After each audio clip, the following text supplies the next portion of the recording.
everybody. I'm back with another session. Today we shall continue from our last session. We are still discussing occupational safety, health and environment education. Today we shall be discussing about fire safety. As we know that there are many accidents and casualties each year due to fire. So what are we going to learn today, or what are we going to try and find out? So today we are going to try and find out about fire. How can we avoid the fire related accidents? And we have to create awareness about this fire related accident so that they can be prevented.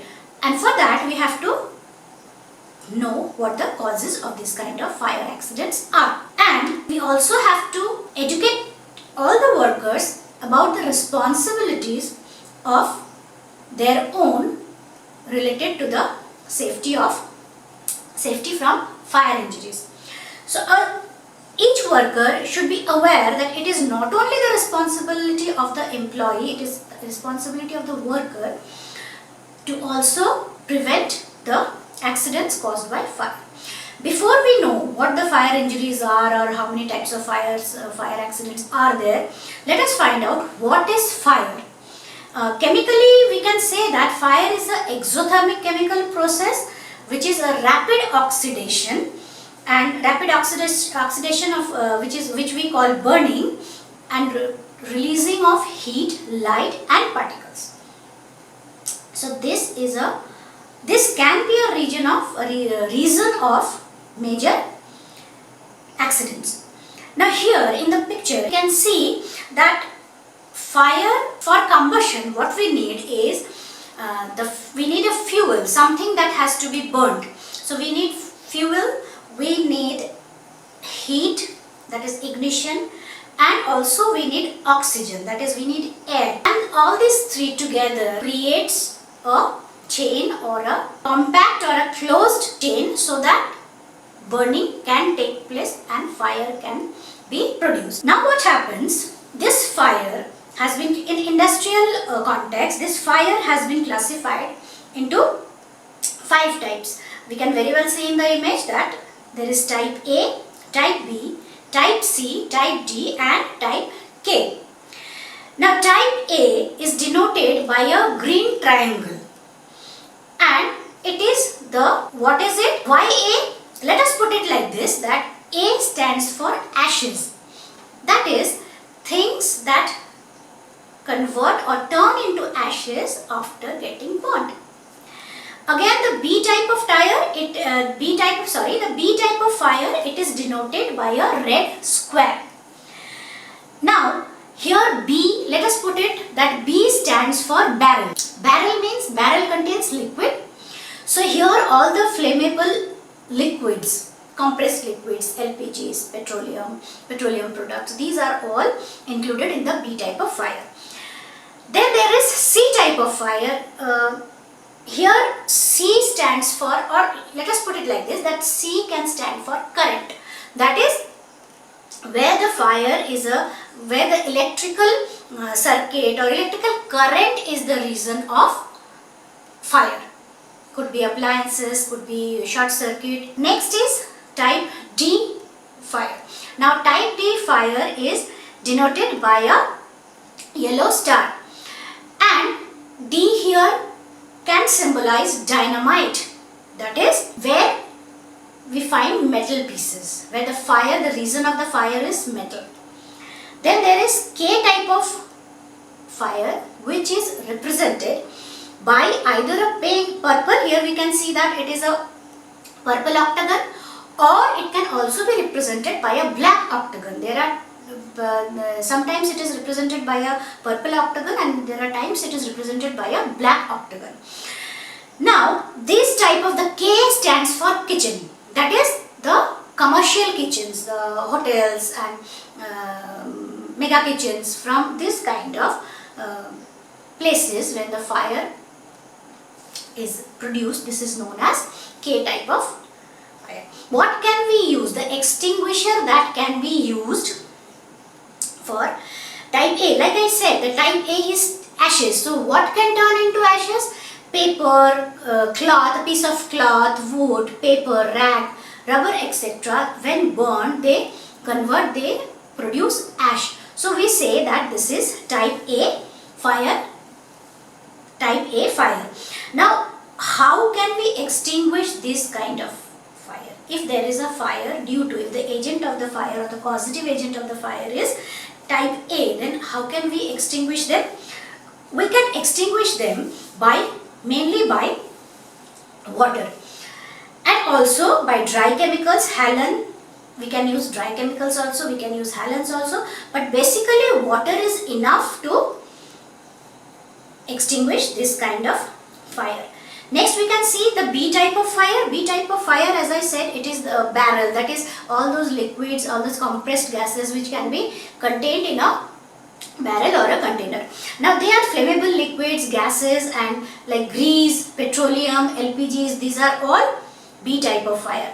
Now if the reason of the fire, the causative agent of the fire is type B, how can we extinguish the fire? If the causative agent of the fire is type B, that is flammable liquids, grease, petroleum, compressed gases, that is LPG, in that case, if the agent is type B, what are the ways of extinguishing that kind of fire?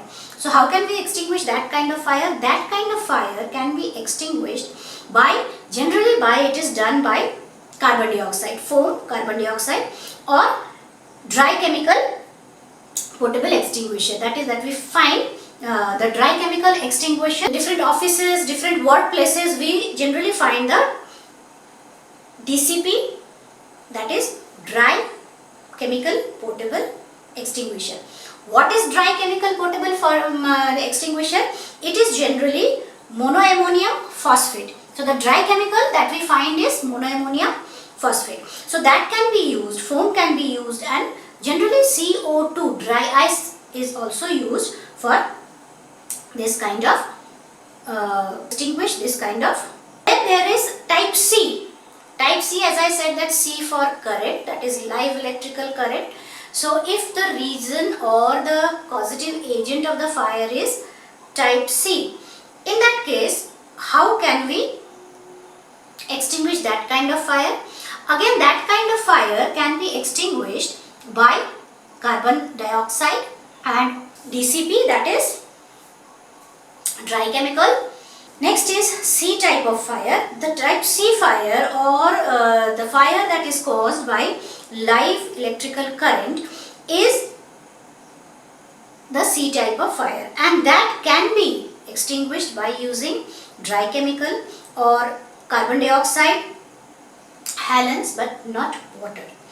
Then there is D type of fire. D type of fire is, type D fire is the fire that is caused by burning metal, and this kind of fire can be extinguished by special dry chemicals, that is sodium chloride base chemicals. Then there is K type of fire, which is generally which comes from the kitchen fats and oils. The causative agent of the fire is kitchen fats and oils, and this can be extinguished by using potassium acetate solution, and the foam will create a barrier between the oil and the oxygen, and that can also extinguish the fire. Now we have seen that we extinguish the fire either using water or dry ice, that is carbon dioxide, or dry chemicals, all these types of fire extinguisher, foam, all these special chemicals we are using. Now there are a few methods of fire extinguisher. We don't use a single method for all types of fire. Now what are the methods of fire extinguisher? One is cooling. Here what happens is we put the temperature down. So to extinguish the fire, we need to put down the temperature. Now how do we do it? We use water to put down the temperature. When the heat is reduced, the fire goes off. Again there is smothering. Smothering is extinguishing the fire causing a foam, a layer of foam over the fuel, so that the oxygen supply is not reaching the fuel. Then there is starvation. We are starving, that is, the fire is being starved. The fire is being not fed with the fuel. So what happens is here the burning components, the fuel which is being burned, that is removed from the source, from the area, from the place where the fire is, where there is the fire, and that causes, after the removal of the burning component, that causes the fire to extinguish. So these are the basic methods which we use to extinguish the fire. Now the principle behind it, how does this, basically this is the basic principle of fire extinguishing. So how does it work? Either it be cooling or smothering or starvation, how does it work?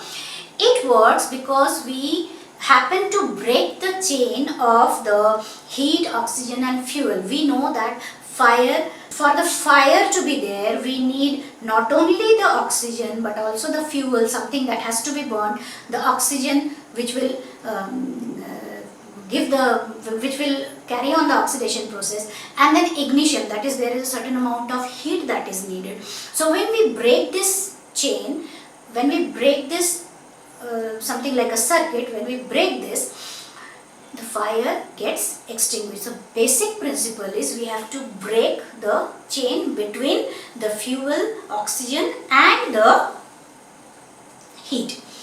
Now what can we do on fire? If a person is on fire, what can be done or what the person can do? So it is a basic rule is stop, drop, cover and roll.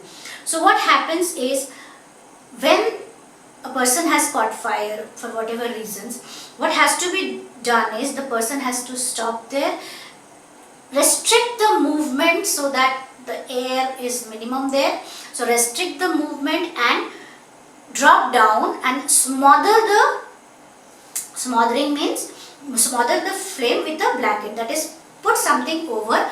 You are smothering, that is known as smothering, that is, you are cutting off the oxygen from the fire, and then one has to roll and move away from the heat source. Because there is heat, it will take time for the fire to go off. So what happens is one has to roll and move away from the heat. So that is the first thing that a person can do or can be done to the person who is on fire.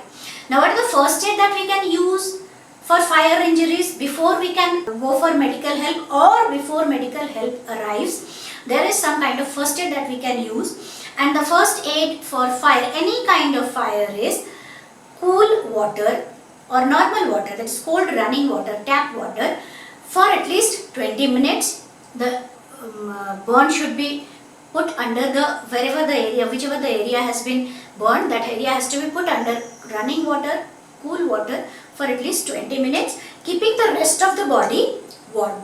And if tap water is not available, 2 cloths should be taken and alternatively they should be put over the burn for 2 minutes. And the rest of the body, as I said, should be kept warm. And one mistake that we do is we apply cream, oil or even butter or even paste. So these are a complete no. No ice, no butter, no creams, any kind of creams. So these oils, this should not be used on burn. Now, what are the causes of industrial fire? Because when we are talking of fire safety, we are talking of fire safety in our workplace. So what are the causes of this kind of fire? This kind of fire, it could be electrical or mechanical failure, any kind of failure. It could be manhandling of flammable materials. It could be sparks from cutting or welding. It could be careless smoking. It could be poor housekeeping and arson. These are the basic causes of industrial fire. Now, these causes can be, as I keep telling, that zero defect is not possible practically. So what happens is we can prevent and control this to some extent or to a large extent. We can minimize the accident caused by fire. So the first, how can we minimize the accidents caused by flammable liquids? What we have to do is we have to remove any source of ignition from the flammable liquids. There are some kind of jobs which need a lot of flammable liquid, so which has a lot of flammable liquid has to be stored. So what happens is there should not be any kind of ignition source around that flammable liquid. Then there has to be proper ventilation should be there, so that the cause of the fire does not break out easily.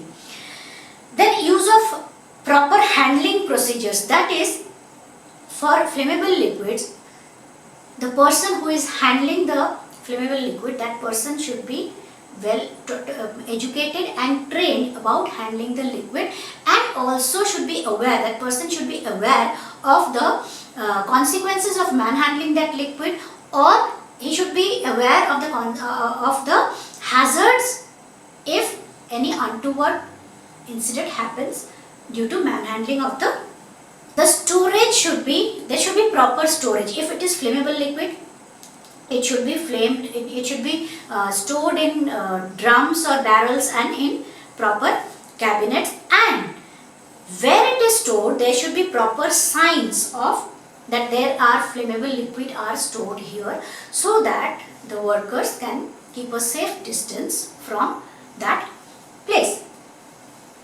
Then comes the source of fire, the mechanical sources of fire. How can they be prevented and controlled? The mechanical source of fire, there should be regular inspections to check whether any mechanical agents require maintenance, and maintenance should be done from time to time. For mechanical fire, there can be always pre-operation checkups before the machine is used, or before that instrument is used. It can always be checked for that if it is usable. Then one can use ABC extinguisher. What do you mean by ABC extinguisher? As I said, ABC extinguisher are the dry chemical type extinguisher where it is monoammonium phosphate. And there should be fire suppressors or sprinkler system. Fire suppressor or sprinkler system, which we can find in few offices, and nowadays in many offices the sprinkler system are fine. That if there is a difference, or there is smoke alarm also, if there is the temperature rises to a certain extent, then the sprinklers are activated, so that there is no untoward incidents.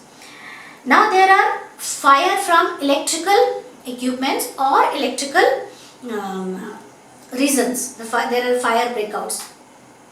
So how can we prevent or control them? Again, like mechanical hazards, these kind of reasons need proper maintenance, regular maintenance. So there should be proper checkups and maintenance done in this kind of reasons. Then pre-operation checkups are a very important part. Pre-operation checks, that before it is operated, before the electricals are operated, they should be checked that they are usable. Then all the outlets, the sockets and the circuits, they should be checked properly, that there is no issues with them, there cannot be any fire outbreak. Then again, the circuits should not be overloaded, so that should be checked, always kept under check and always kept under control. Circuit interrupters are a must. Proper circuit interrupters should be installed in every possible region of the electrical equipments or machineries that are working. And power rating of the machineries are also recommended, that go for the power rating or the amperage, so that they can be checked and this kind of fire do not outbreak. There is no outbreak of this kind of fire. And again, the type of extinguisher that should be provided is A, B, C. Again, where we are giving sprinklers and this kind of things, there should not be any obstacle in front of those sprinklers. Now, how can we control hazard in poor housekeeping? Poor housekeeping is a reason of many accidents in industrial scenario. The most of the accident, whatever kind of accident, the occupational hazard increases, the accidents increases, the fire accident increases, all because of poor housekeeping. So housekeeping is a major part of safety, occupational safety. Now what happens? For fire safety, what can we do? If there is any spill of oil or flammable liquid, that should be cleaned right away. Proper disposal of waste. If there is waste which is flammable, that should be properly disposed. Keep flammables away from ignition source.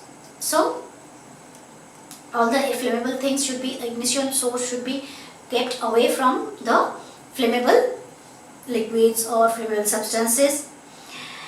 The work area, whatever area the people are working, they should be kept clean of all the unnecessary inflammables. If it is not necessary, keep it away. And then maintain clean surfaces. While workstation should be properly, work areas should be properly clean. Either it is the floor or the workstation or the machinery, they should be properly cleaned from time to time. Before you start working, one should check that everything is clean around, and after work has been finished, it should be cleaned and then left. And wherever sprinklers are there, as I was mentioning earlier also, there should not be any obstruction in front of the sprinkler. The sprinklers should be free for their purpose. Thank you.